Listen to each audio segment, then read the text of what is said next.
It was spring of 2021, and after months of isolation, due to the pandemic, I decided to give myself a break from work and a hike around the Appalachian trails, but I can't explain the things that happened to me on my third day there. The first 2 days had been peaceful quiet and the kind of solitude that makes your thoughts feel lighter. I'd set up camp near a small creek the second night, the sound of flowing water helping me drift off to sleep. But on the third morning, I woke up to find my boots sitting outside the tent. They were soaking. When I was sure I'd left them inside tucked near my bag, at first I thought maybe I forgot to move them during the night. But then I noticed they weren't just wet, they also smelled faintly of iron or like old blood. Around midday, I followed the trail deeper into the woods. I noticed the birds chirped less. I passed an old hunting stand half collapsed and overgrown. Something about it made me uneasy as I moved past. I thought I saw someone watching me from inside just for a second, but when I turned there was nothing. Later that afternoon, I began noticing strange markings on trees, deep scratches too wide apart to be made by any local animal I knew of. Some trees had bundles of small sticks wedged into the bark, but one had a red handprint smeared low near the base. The prints were too small to be an adult's, maybe a child's, but I hadn't seen a single other hiker in over a day. That night, I camped near a ridgeline. I kept waking up to the sound of soft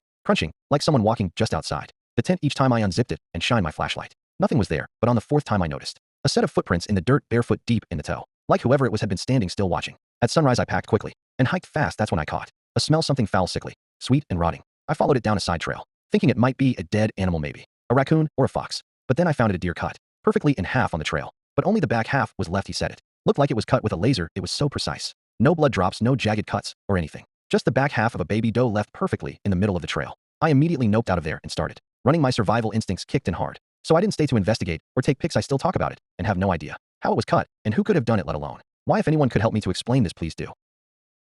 I was hiking on the Appalachian Trail in the southern part of Virginia with my partner when we experienced something we couldn't explain. One night, while we were asleep in our tent, we suddenly woke up to the sound of rustling and strange noises coming from outside. I got out to investigate and saw figures lurking around our camp. I managed to scare them off and almost chased after them, but something told me not to. The next night, we set up camp with our backs to a cliff, hoping it would give us an advantage. We slept with guns next to us, and sure enough, the figures came back. As soon as I announced that we were armed, they retreated into the darkness. The next morning, we packed up and got out of there as fast as we could. Around midday, we rounded a corner and saw a silhouette of a figure just standing there, watching us from a distance. We managed to get off the trail and back to civilization, but the whole way out, we couldn't shake the feeling that we were being watched. Seriously, what is wrong with that place?